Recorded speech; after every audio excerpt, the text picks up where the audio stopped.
Boa noite, gente. Boa noite, bom dia, boa madrugada. Eu não sei qual horário que esse vídeo vai chegar para vocês, mas eu quero agradecer muito a todos que sentiram a falta dos vídeos, né? Porque eu fiquei quase uma semana e pouco sem gravar nada, né? Então, quero dizer que realmente tá muito puxado. Eu estou me sentindo realmente muito cansado, não pelos dias em si, mas sim por causa do excesso de trabalho que eu tenho, como eu já falei em outros vídeos, eu tenho que conciliar minha vida pessoal, minha vida trabalhista, meu emprego fixo, com os atendimentos que eu estou fazendo também agora, né, com as pessoas, com os amigos, com os colegas, enfim. É uma família nova que está se iniciando, mas estou arrumando tempo para poder fazer os vídeos e, dentro do possível, também atender particularmente algumas pessoas. Como vocês sabem, eu tenho um grupo de atendimento, que eu faço atendimento nas segundas e nas sextas-feiras. Um grupo pequeno, começaram com 3 pessoas, agora passaram para 8, e essa semana já entraram mais 2 pessoas. Então, é um grupo fechado com 10 pessoas, ao qual eu tenho muito zelo e prazer em fazer. Então, eu estou me dedicando muito a esse grupo. E como sou terapeuta recém-formado, então estou caindo na luta. Então, é só um prefácio, né? É só um resumo de tudo que aconteceu nessas últimas 2 semanas, que eu fiquei praticamente sem gravar nada. Mas enfim, estamos aí, né? Hoje, como sabe, é dia 12, né? 12/6, dia dos namorados, dia de Santo Antônio, né? Religião católica. E para muitos espiritualistas, como eu sou espiritualista, e o canal é espiritualista, eu estou para gravar esse vídeo já tem um bom tempo. Esse vídeo está amadurecendo, não só esse, como um outro também que já está amadurecendo na minha mente há muito tempo. Então hoje eu venho falar um pouco de um amigo, de um colega, de um parceiro, de um padrinho, enfim, de uma alma, de um espírito afins, de um espírito amigo, tá? Que vem há muito tempo guiando na egrégora da família, né? Da ancestralidade da família. E que no transcorrer dessa minha vida eu tenho adquirido amizade com muitos desses espíritos, dessa falange, dessa egrégora, que eu vou deixar para relatar esse nome mais para frente, tá? Então eu vou falar um pouco da vida dele, né? De uma história onde se originou praticamente toda a egrégora desse guardião da luz, né? Como vocês sabem, dentro de uma egrégora tem muitos espíritos, ao qual são, são ressignificados, são renomeados para essa egrégora, né? Como nós temos os guardiões, né, da falange do guardião Marabô, do guardião Pinga-Fogo, do guardião Estrela da Manhã, porque tem muita gente que não gosta de falar o outro nome, né?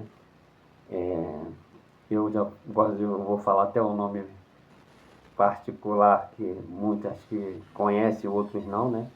Espíritas e também da religião afrodescendente, né?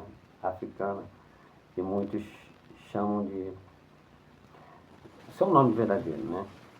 É a Yellowsbel. Para quem não sabe, só fazer uma pesquisa para saber quem é esse guardião, essa falange, né? Essa egrégora, né? Tem o seu Sete da Lira, tem o seu Ventania, que eu respeito também muito. Mas enfim, hoje nós vamos falando desse espírito amigo, desse espírito afim. Eu estou enrolando para falar um pouco da história, né? Mas tem que dar um sumário, né? Tem que falar um pouco da, da, da egrégora, porque são muitos espíritos dentro dessa egrégora, né? Dessa falange. Então são muitos espíritos, então cada um desses espíritos tem um nome, né? Tem uma história de vida, né? Mas enfim, esse que eu vou falar agora é que muitos espiritualistas dizem que foi que originou toda essa falange. Eu acredito também que tenha sido essa, essa história de vida que originou a falange do Guardião. Como diz aqui, até eu tive que fazer um resumo, porque a história dele para mim é uma das que eu mais gosto e que eu mais estudo, né? Então vamos lá, eu tive que fazer um resumo. Esse grande guardião na espiritualidade, é conhecido na espiritualidade como Tashimash. Alguém conhece? Não? Então vamos lá, vou contar a história dele.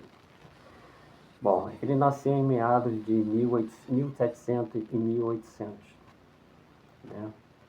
A época da Inquisição, né? Em que muitos espíritos, muitos senhores feudais dominavam toda a região e toda a denominação, né, espiritualista da época, que era a Igreja Católica, que era dominante na época.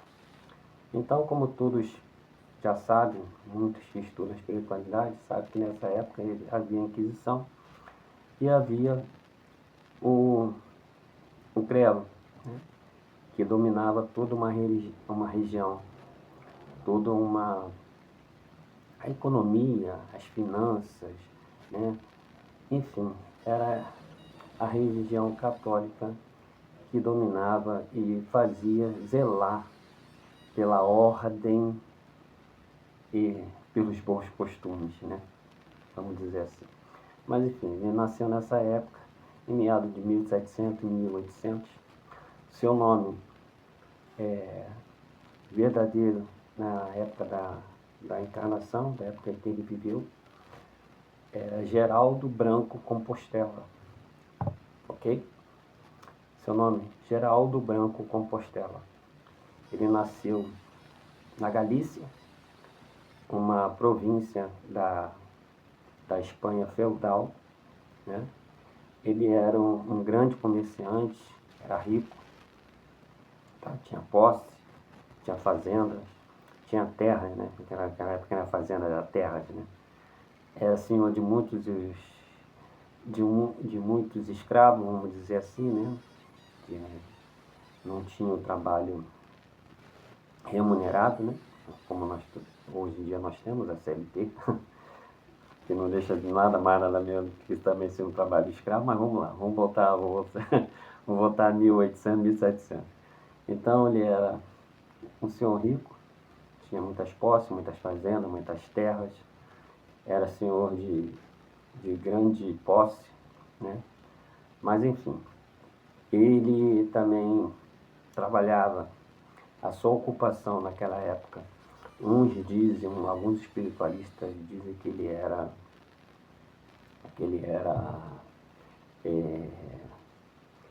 é, que ele era padre, que ele fazia parte da igreja, né? Que ele era um dos sacerdotes que jogava muita gente, muitos bruxos e bruxas, né? Na época que queimavam vivo. Muitos dizem que ele era um desses padres.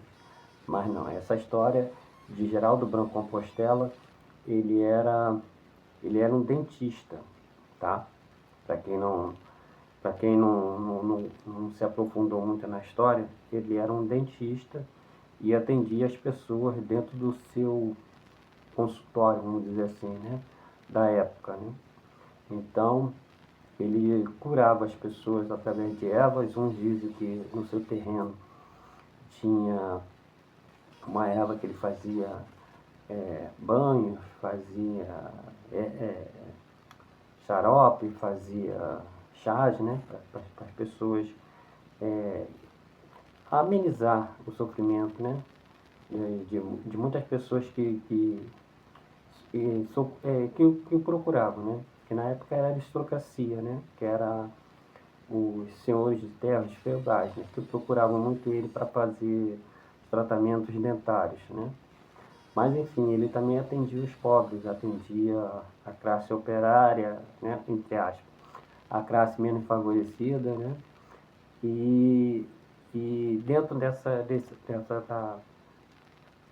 suas terras, ele tinha uma árvore, muitos dizem que era, hoje em dia, por exemplo, para a nossa linguagem, diziam que era arnica, outros dizem que era aroeira, mas enfim, só mesmo quem viveu naquela época que pode confirmar, mas é uma das histórias também relacionada ao guardião Tashimash, que eu vou falar o nome dele no final, né? Vamos lá. Enfim, ele frequentava muito a igreja, sim. Ele ia em missas, ele frequentava as igrejas no dia de domingo, mas não era casado, ele era solteiro na época.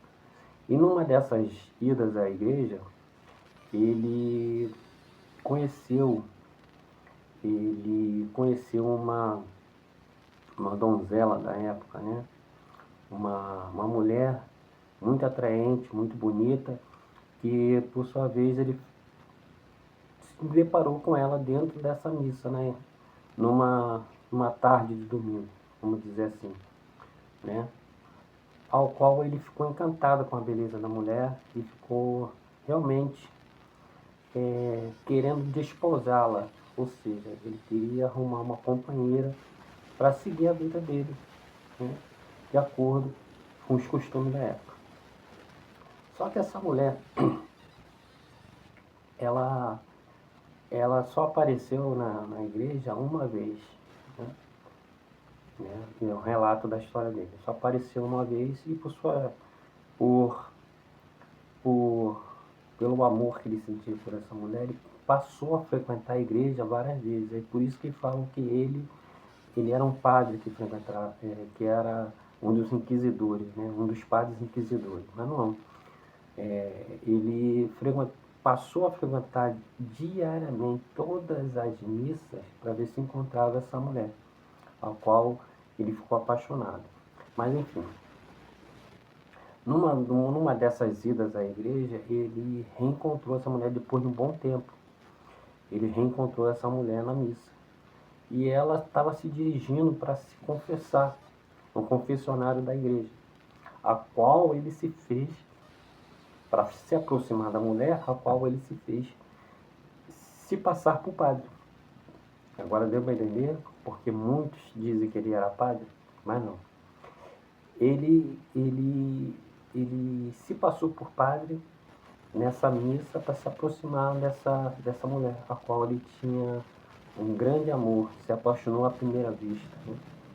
E no confessionário, essa mulher informou que ele informou ao mesmo que estava com medo de ser morta, de ser jogada na fogueira, porque ela praticava magia, praticava obras de feitiçaria, né? De encantamentos, pois ela era uma grande conhecedora de magia branca, né? E por sua vez, devido aos remédios que ela fazia com ervas, isso, aquilo tudo, na época era considerado bruxaria. Mas enfim, ela confessou isso para ele no confessionário. Ele, por amor a ela, né, ao saber de toda essa história, indagou se ela continuaria mexendo com isso, mesmo sabendo que isso poderia levar ela à fogueira. Ela falou que era um dom e que ele não pararia de fazer, não pararia de ajudar as pessoas de pouca posse na época, né? Os mais necessitados, os menos favorecidos, que não tinham acesso a nada praticamente, né? Então recorria a ela para fazer as curas, para fazer as magias, né? Então, porque até hoje, quando nós conhecemos um chá, né, uma dipirona, nós sabemos que isso é fruto de uma erva, né, de um processo de transformação de uma erva que transforma em remédio. Nós sabemos. Então, nada mais é do que uma bruxaria atualizada, né? Um remédio que nós temos dentro de casa hoje. Mas enfim, ele indagou ela se ela continuaria. Ela falou que continuaria fazendo os trabalhos para ajudar os mais necessitados. E que ela estava com medo de ser jogada na fogueira, e devido a isso ela estava saindo, estava abandonando a cidade e ia para o fim do mundo, ou seja, ia se enfiar dentro do mato, né? Para continuar ajudando as pessoas e não praticar com o seu bem maior, que era continuar com a sua religião, né? Com a sua forma de ver o mundo. Enfim, ele, sabendo dessa história, falou com ela dentro do confessionário que ele largaria tudo para seguir com ela, a partir do momento que ela aceitasse o mesmo como marido. E ela automaticamente aceitou, né? Algo que muitos da época não entenderam, porque depois que ele saiu da missa, do confessionário, dessa conversa com essa mulher, ele chegou na fazenda, nas suas terras, nas suas posses, né? Nos seus bens, e anunciou a todos que renunciaria a tudo e deixaria tudo para trás para seguir com essa mulher, né? Como dizem por aí, um amor puro e muito ingênuo, ao qual hoje nós conhecemos como ingenuidade, né? Você se apaixonar por uma pessoa que você vê à primeira vista e largar tudo por aí e seguir, né? Mas enfim, foi assim que ele fez. Ele chegou, abdicou de todas as suas posses, de todos os seus bens, só saiu com uma carroça com alguns pertences pessoais dele e dela e seguiram o caminho, seguiram a sua vida. Enfim, depois de muito tempo já estabelecido numa região ao qual a moça, essa mulher começou a ensinar a ele magia, obras de encantamento, né? Tratamento com as ervas, né? Cura com as ervas, ele foi dominando cada vez mais e ficou até mais consciente, até mais é, formado, né? Vamos dizer assim, mais formado do que a própria mulher, sobre magia, intuição, encantamentos. E isso, por sua vez, nós sabemos que não é só o encantamento né, da bruxa do bem, né? Que, que nós acaba estudando. A gente sabemos que, por sua vez, nós também atendemos, né? Aprendemos, querendo ou não, a tendenciar a bruxaria do mal, bruxaria negra. Só que é um ponto que a pessoa tem que saber distinguir, né? O que é o do bem e o que é do mal, né? Mas enfim, ele virou um grande conhecedor, um grande encantador, né? De tudo isso. Só que depois de muito tempo vivendo junto, essa mulher veio a adoecer. Misteriosamente, essa mulher teve um mal súbito da noite para o dia e veio a adoecer drasticamente, a qual ele ficou desesperado, fazendo encantamento, fazendo trabalhos de chá, de ervas, né? Para poder recuperar a sua esposa. Só que nada foi em vão, né? Nada fazia com que ela voltasse a ser aquela mulher de antes. Enfim, ele desesperadamente, como era um grande conhecedor, né, da bruxaria branca, né, da bruxaria do bem, da magia do bem, vamos dizer assim, ele recorreu à magia do lado obscuro, né? Fez um encantamento e se associou, né? Reivindicou, pediu aos espíritos, né, obscuros, os espíritos densos da época, para que socorresse a sua amada, para que pudesse socorrê-la, que ele faria qualquer coisa para vê-la lá bem, para vê-la com saúde, para vê-la feliz, né? E esse trato foi selado, esse pacto foi feito, né?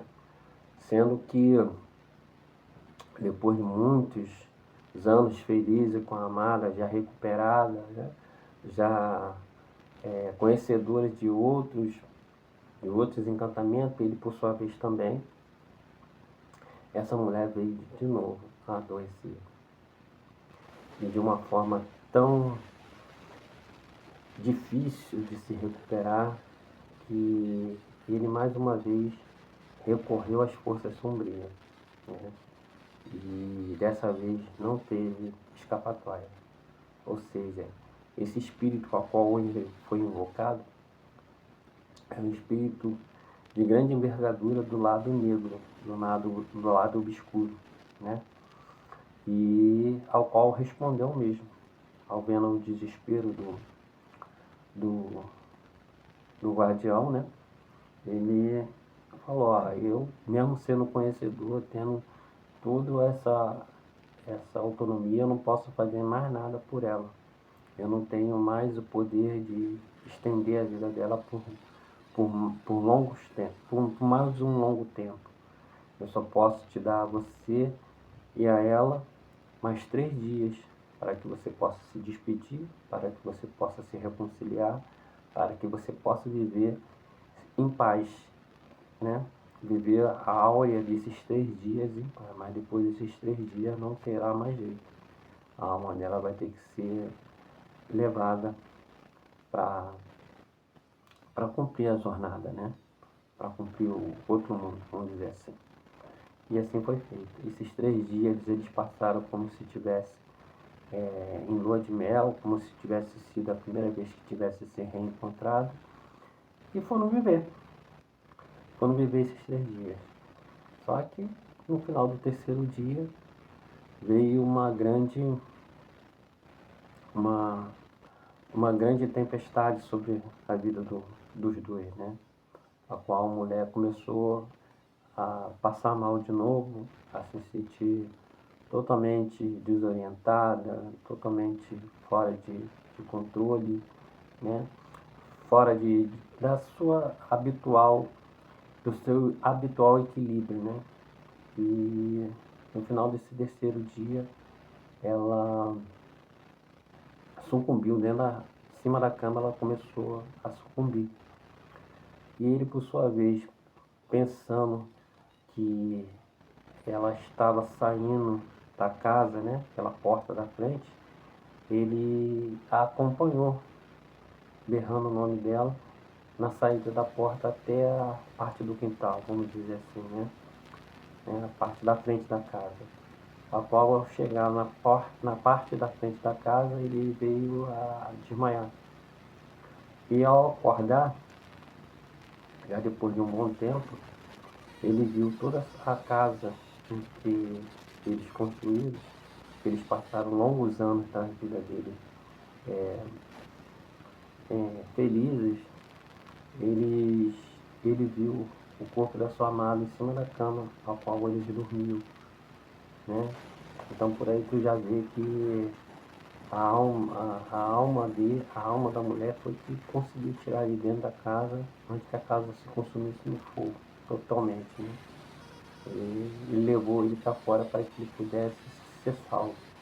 Mas enfim, ele reconhecendo que o corpo e a alma, que sua amada já não existia mais, o que foi feito? Ele implorou a esse espírito, né, qual ele invocou 2 vezes, e tinha invocado a terceira vez, para que a sua alma fosse levada também, né? Para que a alma dele fosse caminhar junto com a alma da mulher dele, que ele tanto amava. E esse espírito, né, esse espírito ao qual ele que foi invocado, falou o mesmo, né? Olha, eu não. A sua alma nesse momento pertence ao lado negro, né? A espiritualidade da, da magia negra, né? E informou mesmo isso. Sendo que esse espírito, ao ver tamanho amor, tamanha ternura, tamanho cuidado durante todo esse tempo entre os dois, principalmente da parte dele para com ela, esse espírito o, o identificou, o marcou, lhe deu a seguinte opção, para que, se ele realmente quisesse salvar tantas almas, pudesse salvar a alma da sua amada, ele cuidasse de caminhos, se transformasse num guardião de caminhos, onde as pessoas estão perdidas, estão na escuridão, estão revoltadas, ele pudesse orientar essas almas para a luz, para o caminho do bem, orientar, abrir os caminhos dessas pessoas com a luz divina, vamos dizer assim. Né? E foi posta essa proposta para ele, para que ele pudesse guiar essas almas perdidas, né? Através do caminho da luz. E a partir daquele momento que se ele aceitasse, o nome dele seria Tashimash. Entendeu por que o nome dele se transformou? Então, ele, sabendo de tudo isso que ele poderia fazer e depois de uma grande jornada de recuperação de tantas almas, ele poderia aí sim poder resgatar a alma da sua amada e viver com ela toda uma eternidade, né? Nós sabemos que a eternidade é efêmera no mundo espiritual, porque quando você tem débito, você sabe que você tem que voltar para reencarnar, mas enfim, ele aceitou, né? Ele aceitou e assim foi feito, né?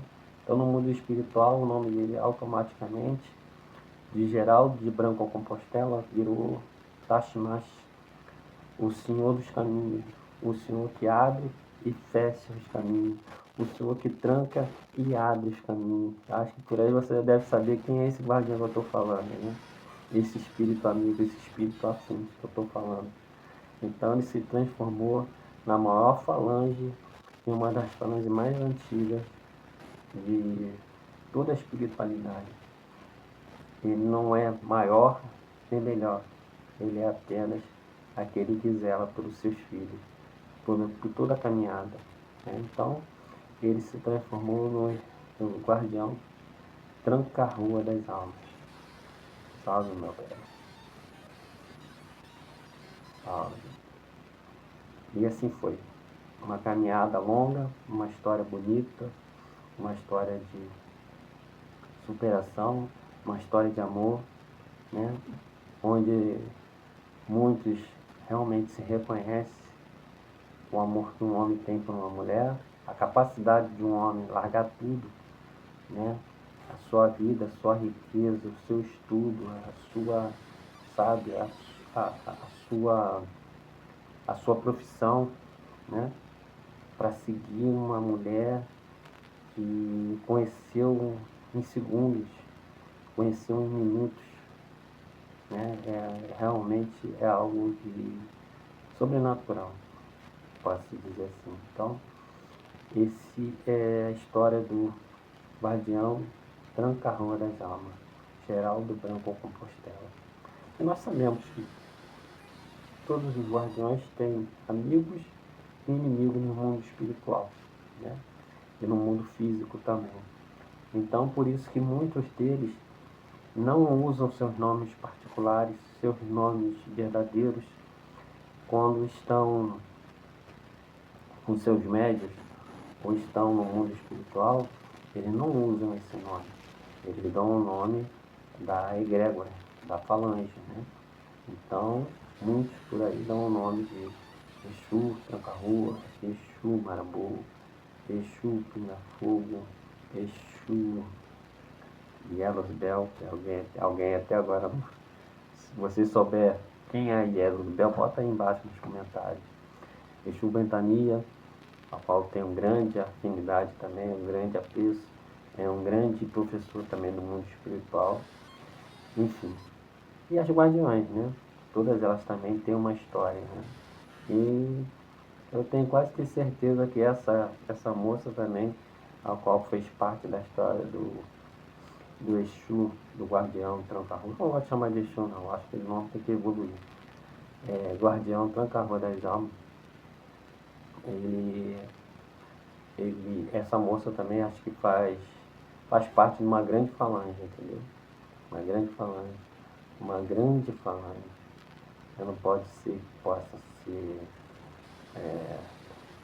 marimbondo, pode ser a padilha, pode ser a farrapo, enfim, é uma grande falange, né? E assim foi feito. E essa história de amor desse guardião que eu respeito muito, que eu tenho muito carinho, que faz parte da, da, da minha vida, desde que eu me conheço por gente, desde que eu me conheço por pessoa, e que eu tenho um grande zelo, uma grande admiração, um grande respeito, entendeu?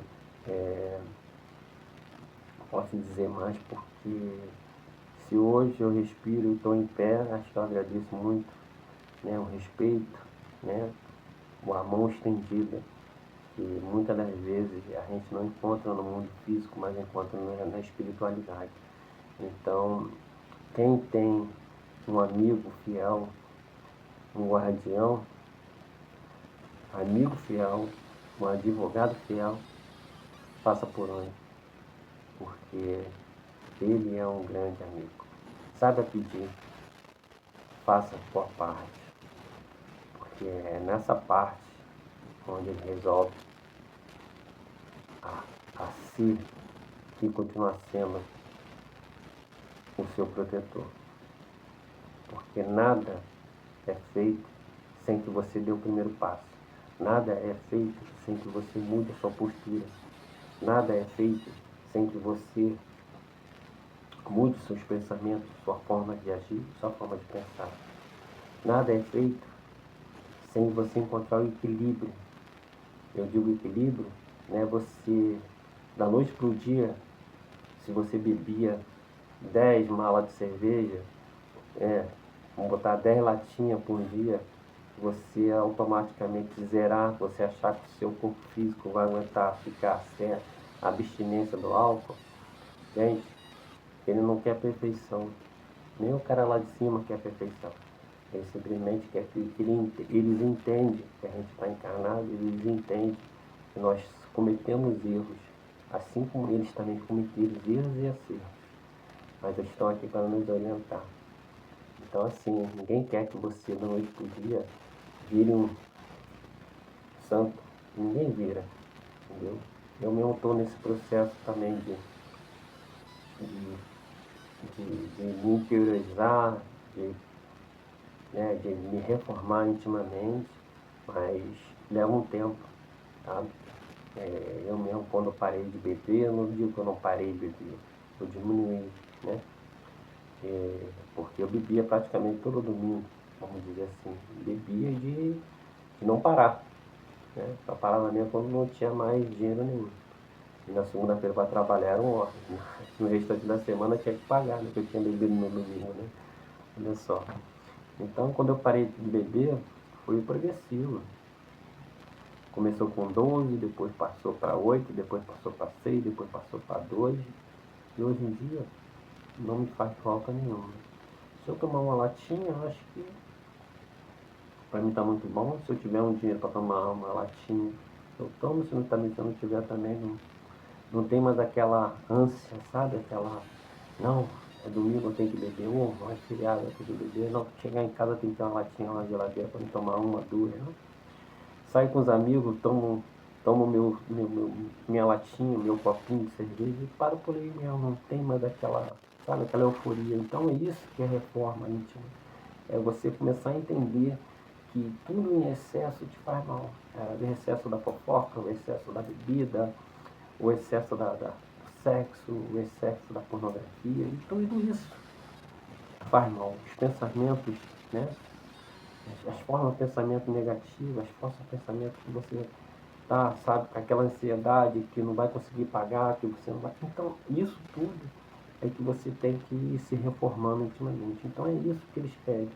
Eles não pedem nada além disso. Nada que você não possa, hoje, encarnado, estar fazendo para melhorar a sua vida, para melhorar a sua caminhada. Então é isso que os guardiões querem, é isso que a espiritualidade maior quer. Eles não querem nenhum santo na Terra, porque ninguém está aqui encarnado para virar um santo da noite para o dia. Não é porque nós viemos para cá com provas e expiações. Nós estamos num mundo de provas e expiações. Então é isso que nós vamos encontrar aqui. Provas e expiações. Tá? São pouquíssimos que são encarnados por missões. E esses com missões são diretamente dilacerados pela pior tortura que hoje existe, desculpa, que é a língua, a fofoca, a maledicência, a difamação. Então essa é a pior das torturas, tá? Então, gente, é isso que eles esperam da gente, que a gente se reforme, que a gente se reformule, para que a gente possa viver, no mínimo, numa colônia espiritual, que já será um avanço tanto para tantas almas que hoje em dia estão perdidas, estão iludidas, estão completamente vazias, sem ter um pingo de empatia, de humanidade que nos cerca. Então é isso que eles querem: caráter, disciplina. Não querem perfeição, porque perfeição nenhum hoje, médium hoje em dia, muitos poucos têm perfeição, sabe? Então a gente tem que estar sempre vigilante, como disse o mestre Sananda. É um outro nome que muitos não conhecem. Também, se procurarem, vão estudar e vão conhecer um pouco da história de Sananda. Então, enfim, é esse que é o grande da história de hoje. É um grande guardião, uma grande falange, e tem um ponto dele, uma vez que eu escutei como eu era moleque, e até hoje eu não me esqueço. Ele falou... É porque eu não sei cantar, não vou cantar não, porque já falando já é ruim, imagina cantando. Mas ele quando estava em terra, ele deixou um ponto que até hoje desde criança eu me lembro de mais ou menos assim: Tranca-ruas falou que que a sua que a sua banda é maior. Não, Giramundo, Pomboí, que a sua fé de Guiné. Giramundo, Pomboí, que a sua fé de Guiné. Tranca-rua disse que a sua gira é maior. Aí ele encarnado, cantando esse ponto. Mas eu lhe digo que ele olha a sua banda com fé. Giramundo, Pomboí, com a sua fé de Guiné. Tranca-rua disse que a sua banda é maior. Mas eu lhe digo, ele olha a sua banda com fé. Obrigado, guardião. Gratidão. Tashimashi.